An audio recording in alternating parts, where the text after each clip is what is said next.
Hello, my name is Kellen Jenkins, and I'm submitting this video for COM 263's first assignment on the body ritual among the Nacirema.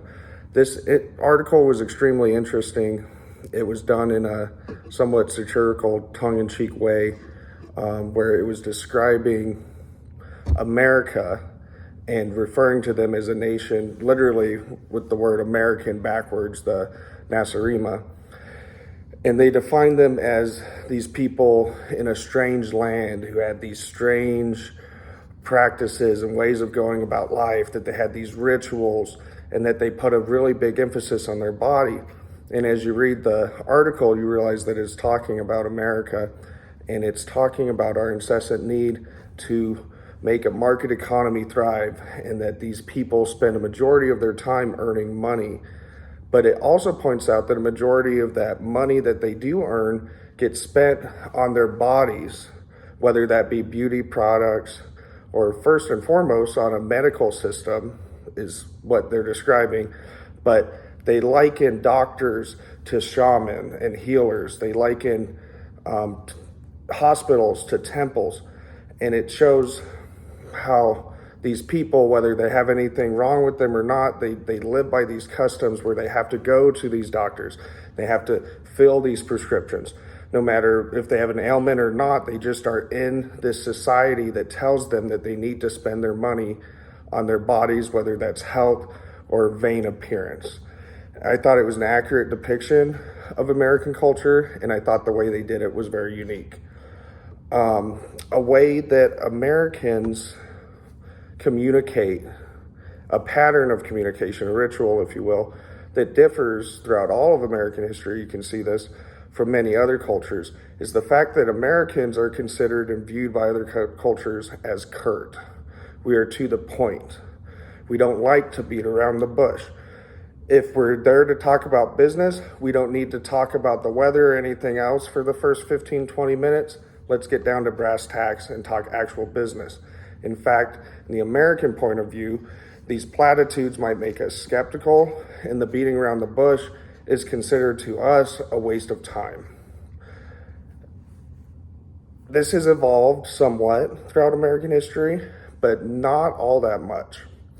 It has changed in that we come from a place in the past of America, literally where we claimed this land through manifest destiny and really didn't care about other cultures, the way they did things, or anything like that. We basically would just bulldoze these people with our beliefs. Our beliefs mattered more. That's where this has changed, though we still communicate in a curt way.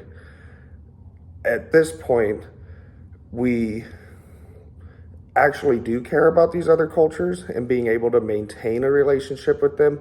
Essentially diplomacy. We're far more diplomatic than we were in our nation's past. Still, it has not changed in that we don't want to do all these grandiose, or say like we were to go to a French diplomat and they say one thing, but really they're kind of being a little bit cheeky and being tongue-in-cheek, and really they're taking a dig.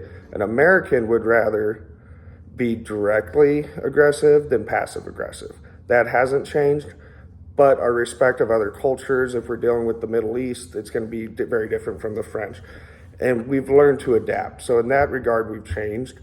And I think that that's a good thing.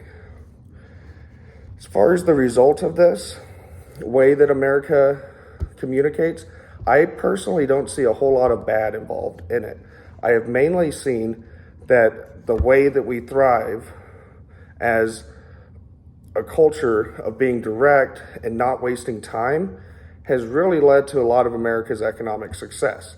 Now, we can debate whether or not that was morally right when captains of industry were rising up, but for instance, Casamigo Global describes the way in which Americans communicate as being curt and directly points at it leading to a lot of economic success and America becoming the world power that it did in the 19th century. It was because of this curtness and this not beating around the bush and just talking about the bottom line that many entrepreneurs were driven and they became captains of industry. Often, for instance, in the case of Andrew Carnegie, who went to England and saw the manufacturing of steel, that he then brought it back to America, but made it better and more efficient, to where he then turned around and was supplying most of it to Britain. It's what made us a world leader. It's also what signified us as strong and what made other nations of the world look to us for help. A perfect example of this was in World War II, when the King and Queen of England came and met with the President and the First Lady, and essentially the roles were reversed, and they had to come hat in hand. They had to realize that though they have all their proper ways of communicating and doing these things, they had to get down to brass tacks and speak to an American like an American when asking for help. And we did answer that call.